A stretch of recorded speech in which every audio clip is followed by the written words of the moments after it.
आदाब, सत श्री अकाल। मैं हूं देवेंद्र मिश्रा और आप देख रहे हैं डीएनए के एक मुलाकात प्रोग्राम में हम आपका स्वागत करते हैं। एक मुलाकात प्रोग्राम में हम बात करते हैं किसी खास शख्सियत से, जानते हैं उनके विचार, समझते हैं उनके सफ़रनामे को, झांकने की कोशिश करते हैं उनके ज़िंदगी के अनछुए पहलुओं को। इस एपिसोड में हमारे बीच में एक ऐसी शख्सियत मौजूद हैं जो किसी तारुफ के मोहताज नहीं। जी हाँ, डीएसपी रागिनी तिवारी, जो अनुसूचित जाति जनजाति थाना में अभी विशेष प्रभारी हैं। हम बातचीत का सिलसिला उनसे शुरू करते हैं। सबसे पहले रागिनी जी, आपका स्वागत है। धन्यवाद। दर्शक सबसे पहले आपसे आपकी ज़िंदगी का सफ़रनामा जानना चाहेंगे कि आप इस मुकाम तक कैसे पहुँचे। जी, मेरा जन्म एक बहुत ही सामान्य परिवार में हुआ। मेरे माता पिता दोनों शिक्षक हैं। छत्तीसगढ़ के एक ज़िले पेंड्रप, जो अभी ज़िला बना है, एक छोटा सा कस्बा था, वहाँ मेरा जन्म हुआ। शुरुआत से ही पढ़ने में मैं अच्छी थी, तो मेरे पिता का सपना था कि मैं हमेशा से एक प्रशासनिक सेवा में ही जाऊं, और इस चीज़ की नींव बचपन से ही पड़ गई थी। आफ्टर स्कूलिंग मैंने शंकराचार्य कॉलेज भिलाई से अपनी इलेक्ट्रिकल में अपनी इंजीनियरिंग की डिग्री ली। उसके बाद चूँकि मुझे इसी फील्ड पर आना था, तो मैंने पीएससी की तैयारी बिलासपुर से शुरू की, क्योंकि शुरुआत में अपने पास सर्टेनिटी नहीं होती, तो मैंने हर छोटे से छोटा एग्ज़ाम और बड़े से बड़ा एग्ज़ाम दिया, और शुरुआत में ही मेरा सिलेक्शन होना शुरू हो गया था। मतलब पटवारी, फूड इंस्पेक्टर, रेवेन्यू इंस्पेक्टर से लेके मैंने पीएससी में जितने भी बड़े एग्ज़ाम होते हैं व्यापम, सभी मैंने दिया। सबसे पहले मेरा सिलेक्शन पटवारी और हॉस्टल अधीक्षक के लिए हुआ था, पर उसको मैंने ज्वाइन नहीं किया। कारण ये था कि मेरे पिता की हमेशा से ख्वाहिश थी कि मैं पीएससी का पोस्ट तुम क्लियर करोगी तभी मैं ज्वाइन करवाऊँगा। तो उनकी ये महत्वाकांक्षा कुछ हद तक मुझ में भी आ गई थी। उसके बाद मैंने पीएससी दिया। पीएससी देने के बाद सबसे पहले पीएससी 2016 में मेरा सिलेक्शन सहायक जेल अधीक्षक के पद पर हुआ। इस पद पर रहते हुए मैंने 1 वर्ष तक अपनी सेवा सेंट्रल जेल जगदलपुर में दी। वहाँ पर 1 साल रहने के बाद उस दौरान ही मैंने अपनी प्रिपरेशन जारी रखी, और पीएससी 2017 के माध्यम से आज मैंने पुलिस फोर्स ज्वाइन किया है और आप सबके बीच अपनी पहली पदस्थापना लेकर धमतरी ज़िले में आई हूँ। तो आप ये बताना चाहेंगे कि आप इतने सारे अवसर आए, इतने आपके बीच में चॉइस आई, लेकिन आपने पुलिस की नौकरी को ही चुना, क्यों? ऐसे इसके पीछे क्या वजह है? पुलिस की नौकरी, एक तो ऐसा है कि बचपन से ही मैं बहुत ज़्यादा सेल्फ़ कॉन्फिडेंट थी। मैं अपने अधिकारों के प्रति बहुत ज़्यादा जागरूक रहती थी। वो बात मुझ में आज भी है। मैं जो मेरा ये सेल्फ़ कॉन्फिडेंस था, मैं चाहती थी कि ज़िले की या राज्य की हर लड़की के अंदर रहे। आपको ये पता होना चाहिए कि आपकी क्या शक्ति है। पुलिस में आने के बाद मुझे ऐसा लगता था, हालांकि महिला को सशक्तिकरण की ज़रूरत है नहीं, महिला स्वयं में सशक्त है। पुलिस में आने के बाद मुझे ऐसा लगा कि हाँ, मैं अपनी ये जो सेवाएं हैं, मेरे अंदर की जो बातें हैं, मैं लड़कियों से करके उनको सशक्त कर सकती हूँ। तो हालांकि हमारा सिलेक्शन जो पीएससी से होता है वो बाय डिफ़ॉल्ट ही होता है। हम पोस्ट प्रेफरेंस भरते हैं, हमें ये चॉइस मिलता है। शुरू में तो डिप्टी कलेक्टर के लिए ही कोशिश की गई, लेकिन जब मेरा इसमें सिलेक्शन हुआ, मैंने इस सेवा को ध्यान से देखा, पास से देखा, तो मुझे लगा कि नहीं, काफ़ी कुछ मैं इसमें कर सकती हूँ। और आज मैं इस स्टेज पर आके काफ़ी संतुष्ट भी हूँ कि मुझे धमतरी शहर में लोगों की सेवा करने का मौका मिल रहा है। एक महिला होने के नाते मैं इस पद पर आकर बहुत ही ज़्यादा गौरवान्वित महसूस करती हूँ। अभी तक के क्या खट्टे मीठे अनुभव रहे? काफ़ी अच्छे। अभी तो खैर ये मेरी पहली पदस्थापना है, तो बहुत ज़्यादा अनुभव तो है नहीं मुझे, लेकिन जितने भी अनुभव रहे खट्टे मीठे, मज़ा काफ़ी आया, और पता है कि ज़िंदगी काफ़ी अच्छी बीतेगी इसमें। जी। अभी आप आजाद की प्रभारी हैं। जी। साथ में आपको एक अहम जिम्मेदारी दी गई है, जी, महिलाओं की सुरक्षा और महिलाओं के में सेल्फ डिफेंस की ट्रेनिंग। जी। तो आप अभी कहाँ ये सेल्फ डिफेंस की ट्रेनिंग दे रही हैं? हमारा एक कार्यक्रम शुरू हुआ था। एक शक्ति टीम गठित की गई थी ज़िले में, पहले गठित की गई थी। उस शक्ति टीम, उसका नाम शक्ति ही इसलिए रखा गया था ताकि महिलाओं को अपनी शक्ति का अंदाज़ा लगे। शक्ति टीम, हमारी शक्ति टीम ज़िले के जगह जगह अलग अलग स्कूलों में जाकर, या हम अलग से कोई कार्यक्रम अपने पुलिस लाइन में या और किसी फंक्शन में ऑर्गेनाइज़ करवाते हैं, और महिलाओं को सेल्फ़ डिफेंस की ट्रेनिंग देते हैं। तो ये, और अभी क्योंकि पुलिस अमला काफ़ी चेंज हुआ है, तो हमारे जो पुलिस अधीक्षक महोदय हैं, उनका एक बहुत बड़ा इंटरेस्ट है इसमें कि हमारे ज़िले की महिलाएं इस डायरेक्शन में कुछ पॉजिटिव सोचें। तो अभी फ़िलहाल मैं तो बहुत ज़्यादा इन्वॉल्व नहीं हुई हूँ, लेकिन भविष्य में हम ऐसी योजना बना रहे हैं कि सेल्फ़ डिफेंस की ट्रेनिंग जो कि बहुत ज़रूरी है, वो हम नए सिरे से उसकी शुरुआत करेंगे। क्या सिखाते हैं इस दौरान? सेल्फ़ डिफेंस में जैसे महिलाएं कहीं जा रही हैं बाहर, अगर, क्योंकि महिलाओं के लिए सबसे बड़ी दिक्कत ये है कि ईव टीजिंग हो गया, छेड़छाड़ की घटनाएं ये काफ़ी बढ़ रही हैं। तो ऐसी सिचुएशन में जब आपके पास कोई हथियार नहीं है, आपको कोई छेड़ रहा है, आपके जान माल की व्यवस्था आपको स्वयं ही करनी है, तो उस केस में आप, क्योंकि महिलाओं के अंदर फिर कॉन्फिडेंस ख़त्म हो जाता है, जब सामने से कोई कुछ बोलता है या सामने से कोई छेड़छाड़ करता है तो वो कॉन्फिडेंस ख़त्म हो जाता है। जब फिटनेस पे अपना फोकस रहता है तो इंसान के एक अंदर एक अलग ही आत्मविश्वास आता है। तो हम उनको सेल्फ़ डिफेंस की ट्रेनिंग दे रहे हैं कि बिना, जैसे उनके पास छोटी छोटी चीज़ें होती हैं, क्लिप हो गई, बॉटल हो गया, तो उनका यूज़ करके भी हथियार के रूप में आप किसी ऐसे असामाजिक तत्व से कैसे बच सकते हैं, हम उनको ये सब सिखाते हैं। धमतरी जिले के लिए एक नया प्रयोग होगा, तो इस मामले में आपको विभागीय सहयोग या उच्च अधिकारियों का क्या सहयोग मिला? बहुत जब से मैं आई हूँ, मैं अप्रॉक्स 1 महीना मुझे हो गया यहाँ आए, और जब से मैं आई हूँ मुझे माननीय पुलिस अधीक्षक महोदय का जो मार्गदर्शन है वो बहुत अच्छे से मिल रहा है। शायद उसी की वजह से मैं अपना काम काफ़ी अच्छे से कर पा रही हूँ और मैं बहुत संतुष्ट भी हूँ। हमारी जो ज़िले की अतिरिक्त पुलिस अधीक्षक महोदय है, उनका भी सहयोग एक महिला होने के नाते मुझे काफ़ी अच्छा मिल रहा है। अन्य जो अधिकारी है उनका भी काफ़ी अच्छा सहयोग मिल रहा है, और ये सहयोग ही है कि मैं अपना काम काफ़ी अच्छे से कर पा रही हूँ। तो आपने इसके लिए क्या कोई ट्रेनिंग ली है, मार्शल आर्ट की या कुछ? नहीं, मैंने कोई ट्रेनिंग ऐसे प्रॉपरली नहीं है, बट हमारे ट्रेनिंग जो हम लोगों की पुलिस की ट्रेनिंग होती है उसमें ही हमें इतना कुछ सिखा दिया जाता है कि वो पर्याप्त होता है। आपने बहुत सारे लोगों को ट्रेनिंग दी है, तो जो लड़कियां हैं जी, वो ट्रेनिंग के पहले और ट्रेनिंग के बाद उनके विचारों में क्या बहुत बदलाव आया है, बहुत ज़्यादा बदलाव आया है। वो बात नहीं कर पाती थी किसी से खुल के, वो डर जाती थी लड़कियाँ। मेरा ये मानना है कि सशक्त इंसान कब होता है? नारी एक शक्ति है। सशक्त इंसान, कोई नारी सशक्त तभी बनेगी जब वो अपने अधिकारों को पहचानेगी। अपने अधिकारों को ना जानना, अज्ञानता, यही हमें शक्तिहीन करता है। तो जब नारी अपने अंदर के आत्मविश्वास और अपने अधिकारों को पहचानेगी तो वो सशक्त बन जाएगी। तो बस वही एक सेल्फ़ कॉन्फिडेंस जगाने के लिए हम ये कार्यक्रम कर रहे हैं, और काफ़ी पॉजिटिव रिस्पांस मिल रहा है। लड़कियां खुद बताती हैं कि हमारे अंदर पहले वो बात नहीं थी, जो हमारी पूरी सोच बदल गई है, तो वो अब उनकी सोच काफ़ी हद तक बदल चुकी है। धमतरी जिले में महिला उत्पीड़न के बहुत सारे मामले आते रहते हैं। जी। बहुत सारे मामले पुलिस तक पहुंचते हैं और बहुत सारे घर में ही ख़त्म हो जाते हैं। जी। उनको लेकर क्या योजना है, क्या प्लानिंग है आपकी? जैसे महिला उत्पीड़न के अंतर्गत घरेलू उत्पीड़न हो गया, ऐसे बहुत सारे केसेस आते हैं। पुलिस में आ गए तो वेल एंड गुड, और अगर नहीं आए तो फिर वो किसी अन्य अपराध में बदल जाता है, ऐसा भी देखने को मिल रहा है। इसके लिए महिला सेल परिवार परामर्श केंद्र का गठन किया गया है। अगर देखिए, पुलिस परिवार तोड़ना नहीं, जोड़ने के पक्ष में है। तो इसके लिए हमने महिला सेल का हमारे ज़िले में गठन है, और ये काफ़ी समय से काफ़ी अच्छा काम कर रही है, जिसमें महिलाओं की उनके परिवारजनों के साथ काउंसलिंग करवाई जा रही है। प्लस यदि कोई उत्पीड़न इतना आगे हद तक बढ़ जाता है कि वो अपराध की श्रेणी में आता है, तो हमारे पुलिस अधीक्षक महोदय इस प्रकार के अपराधों को लेके, इस प्रकार के सेंसिटिव बातों को लेके बहुत सख्त है। उनका सीधा आदेश है कि बिल्कुल भी कोताही ना बरती जाए और इस पर कार्यवाही हो।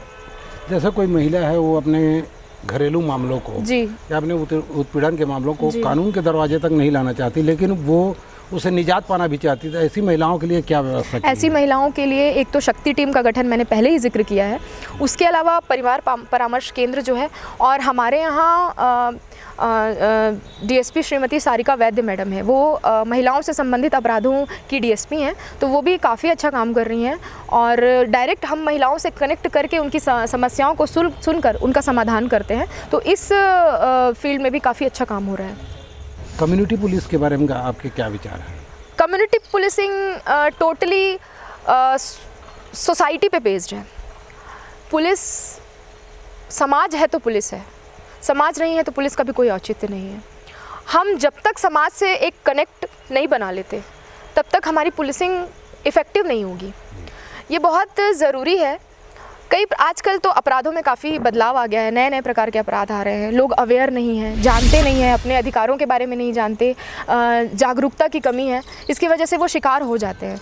तो मेरा मानना है कि जब पुलिस और फिर पुलिस के पास आने से भी कतराते हैं, डरते हैं, भय का माहौल रहता है। तो कम्युनिटी पुलिसिंग एक ऐसा ज़रिया है, ये एक ऐसा कदम है कि पुलिस खुद जनता से बात करके उन्हें उनके अधिकारों के बारे में जागरूक करती है, उन्हें बताती है कि we are there for you, अगर आपको कोई समस्या आती है तो हम वहाँ पर हैं। प्लस अपराध की रोकथाम वो तो ज़रूरी है, लेकिन उसका प्रिवेंशन उससे ज़्यादा ज़रूरी है। कहते हैं ना, prevention is better than cure, ये एकदम शब्द से सत्य बात है। तो कम्युनिटी पुलिसिंग और हमारी धमतरी पुलिस जो है कम्युनिटी पुलिसिंग के क्षेत्र में काफ़ी अच्छा काम कर रही है। हमारी कुछ योजनाएं हैं, कुछ हमारे अभियान चल रहे हैं, जैसे अभी माननीय पुलिस अधीक्षक महोदय का एक काफ़ी महत्वाकांक्षी अभियान है नशा मुक्त धमतरी। दूसरा एक अभिव्यक्ति ऐप है जो छत्तीसगढ़ पुलिस का एक अभियान है अभिव्यक्ति। वो एक ऐप है जो महिलाओं की समस्याओं को सुनता है, और उसके बारे में मैं आपको डिटेल में बताऊंगी। और जैसे हम एक अभी नया अभियान शुरू कर रहे हैं सतर्क धमतरी, वो साइबर रिलेटेड केसेस के लिए जनता में जागरूकता फैला रहा है। तो ये जितने भी हम अभियान चालू कर रहे हैं, ये सब इनका इतना पॉजिटिव रिस्पांस हमें मिला है। और दिन पर दिन थाने में भी जो शिकायतें आती हैं, जो मामले आते हैं, तो जो हम कार्यवाही कर रहे हैं वो तो ठीक है, वो कार्यवाही हम कर रहे हैं, लेकिन खुद में लोग जागरूक होते जा रहे हैं। हमें फ्रॉड से कैसे बचना है, हमें फिशिंग हो गया, मालवेयर, बहुत सारे ऐसे साइबर क्राइम्स हैं जिनके बारे में लोगों को जानकारी नहीं होती थी। हम गांव-गांव जा रहे हैं, हम स्कूल जा रहे हैं, बच्चों को अवेयर कर रहे हैं, क्योंकि मोबाइल और इंटरनेट की दुनिया ब्रॉड होती जा रही है। तो उसका जितना पॉजिटिव एस्पेक्ट है, वैसे ही उसका नेगेटिव भी है।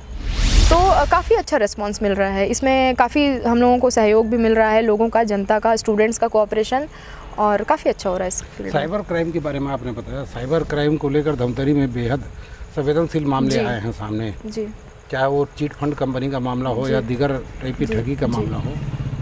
खास तौर पर यूपी बिहार के जो लोग हैं उनकी ठगी के शिकार हुए हैं, उसको लेकर क्या उपाय किए जा रहे हैं कि लोग इसके झांसे में ना आए, इसकी जाल में ना फंसे? साइबर क्राइम अभी थानों में जो मामले आ रहे हैं उसमें मैक्सिमम जो मामले हैं, मैक्सिमम तो मैं नहीं कहूँगी, लेकिन फिर भी काफ़ी हद तक जो मामले हैं वो साइबर रिलेटेड होते हैं। लोग आसानी से झांसे में आ जाते हैं, और यूपी, झारखंड, बिहार के जैसे गिरोह का आपने जिक्र किया, वो उनको ठग कर चले जाते हैं। तो इसके लिए हमने अभी काफ़ी अच्छा एक अभियान चलाया था पिछले महीने हमारे पुलिस अधीक्षक महोदय के आदेशानुसार। उसमें हमने साइबर से रिलेटेड जितने भी शिकायतें आई हैं उसका हमने तत्काल निकाल किया है। डीएसपी स्तर के अधिकारी को स्वयं थाने में बिठाकर उसका निकाल और निराकरण करने का आदेश दिया गया था, और उसमें काफ़ी अच्छा काम हुआ है। इसके अलावा जितने भी साइबर क्राइम जो रजिस्टर्ड अपराध हैं उनके लिए भी हम बहुत ही ज़्यादा पॉजिटिवली आगे देख रहे हैं कि उनको भी जल्दी से जल्दी सॉल्व किया जाए, और ऐसे अपराध हो ही ना, इसके लिए हम सतर्क धमतरी करके एक साइबर अभियान छेड़ रहे हैं जो बहुत ही जल्दी ज़मीन पर आ जाएगा।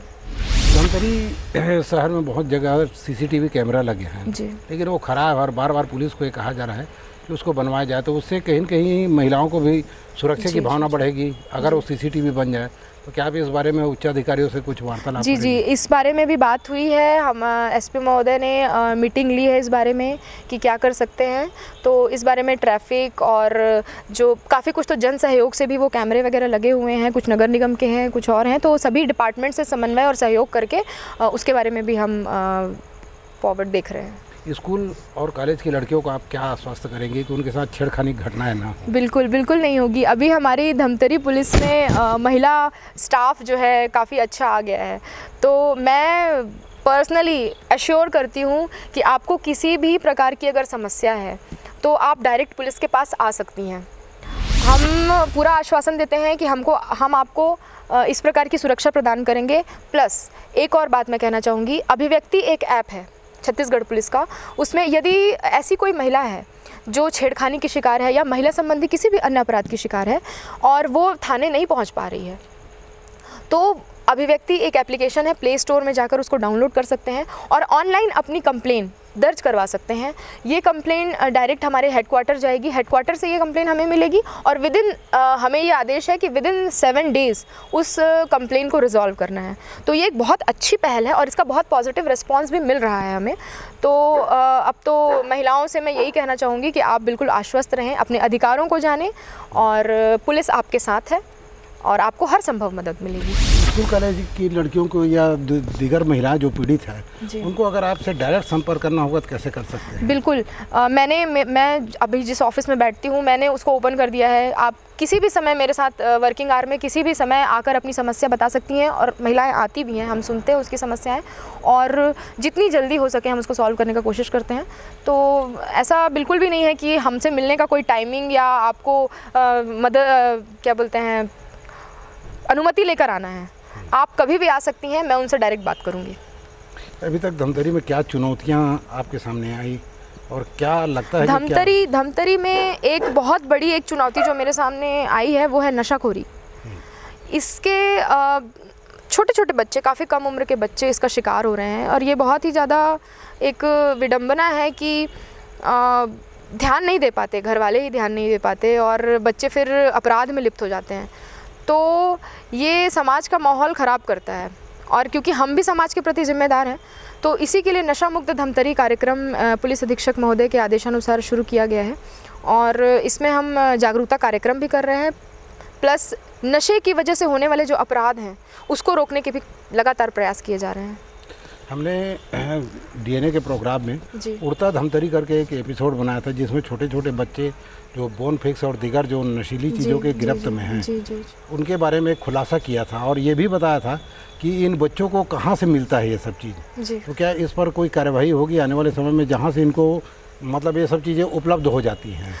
छापेमारी जो कार्यवाही है वो सब होगी? जी बिल्कुल होगी। नशा मुक्ति जो कार्यक्रम हमारा है हम उसके लिए बहुत पॉजिटिवली देख रहे हैं आगे कि हमारा ये कार्यक्रम ज़्यादा से ज़्यादा प्रभावी रूप से ज़िले में लागू हो। इसके लिए हमने जैसे कि बटंकी चाकू जो काफ़ी अभी फेमस हो गया था उसके लिए एक अच्छा अभियान चलाया गया था, कई ज़िलों में चलाया गया था कि ऑनलाइन जो ऑर्डर्स आ रहे हैं डिलीवरी तो उनको समर्पण करवाया गया था। इसी तर्ज पर जहाँ से ये सारे नशे की सामग्री, नशीली सामग्रियाँ आ रही हैं उस पर भी हम पूरा विजिलेंस रखे हुए हैं कि कहाँ से आ रही हैं, बच्चों को या युवाओं को, किशोर वर्ग को ये सारी चीज़ें कहाँ से मिल रही हैं, तो उस पर भी हमारा पूरा विजिलेंस है। प्लस जो नारकोटिक्स, ड्रग्स और नशे के जितने सामानों का परिवहन हो रहा है उस पर भी हम अपना शिकंजा बढ़ाते जा रहे हैं। जैसे कि अभी बोरई थाना क्षेत्र में भी एक काफ़ी अच्छी कार्यवाही हुई गांजा तस्करी में, अभी रुद्री पुलिस ने भी काफ़ी अच्छा काम किया। तो समय पर आपको ये प्रोग्रेस दिखता भी जाएगा कि हाँ, नशा मुक्त धमतरी अभियान ज़ोर पकड़ रहा है और इसमें जो हम जैसा परिणाम चाह रहे हैं वैसा परिणाम अवश्य मिलेगा हमें। कार्यक्रम के अंत में हमारे ज़िले की महिलाओं को, कॉलेज स्कूल की लड़कियों को आप क्या संदेश देना चाहेंगे? उनका आत्मबल जो है वो थोड़ा बढ़े जी, इसके लिए मैं बस यही बोलना चाहूँगी कि किसी को फॉलो मत कीजिए, डोंट फॉलो एनीवन। अपनी शक्ति, अपने अधिकार पहचानिए। हर व्यक्ति की अपनी अलग पर्सनैलिटी होती है। आप जानिए कि आपके अंदर क्या क्षमता है, आपके अंदर क्या टैलेंट है, आप क्या कर सकते हैं। शायद उसी बात को जानकर किरण बेदी आगे बढ़ी, शायद उसी क्षमता को पहचानकर कल्पना चावला इतना ऊपर गई। तो आप में भी क्षमता की कोई कमी नहीं है, आपको बस उसको पहचानने की ज़रूरत है। सशक्त मतलब अधिकार को जानना। आप अपने अधिकारों को जानिए, आगे बढ़िए। धमतरी पुलिस हमेशा आपके साथ है। यदि आपके साथ कुछ गलत होता है तो आप हमारे पास आइए, वो सारी शिकायतें, सारी समस्याएं हल होंगी। और अंत में मैं यही कहूँगी कि आगे बढ़िए। महिलाएं तो आज की डेट में हर फील्ड में आगे बढ़ रही हैं और शायद मेरे माता पिता ने मुझ पर ये इतना भरोसा जताया तभी मैं यहाँ तक पहुँच पाई हूँ। तो बच्चियों के साथ साथ उनके पेरेंट्स से भी मेरा यही कहना है कि आप अपने बच्चों को सही परवरिश दें और उन पर भरोसा करें, तो वो आपके साथ वो ज़रूर आगे बढ़ेंगी। हम आपको धन्यवाद ज्ञापित करते हैं। तो ये थी रागनी तिवारी, जिन्होंने अपने सफ़रनामे में बताया कि कैसे उन्होंने अपने हौसले की उड़ान से इस मुकाम को हासिल किया है। हमारी बातचीत में उन्होंने सहजता, सरलता और बेबाकी से हर बातों का जवाब दिया और धमतरी की जनता को इस बात के लिए आश्वस्त किया कि आने वाले समय में धमतरी की तस्वीर उड़ता धमतरी की नहीं होगी और साथ ही हमारी माताएं बहनें अपने आप को सुरक्षित महसूस करेंगे, उनका आत्मबल बढ़ा रहेगा। उनके हर कदम पर पुलिस उनके साथ में है, बशर्ते एक पारिवारिक वातावरण बनाने की ज़रूरत है। हम लेते हैं आपसे विदा, फिर मिलेंगे और कार्यक्रम में किसी खास शख्सियत, किसी खास अफसर के साथ। मुझे दीजिए इजाज़त। जय धमतरी, जय छत्तीसगढ़।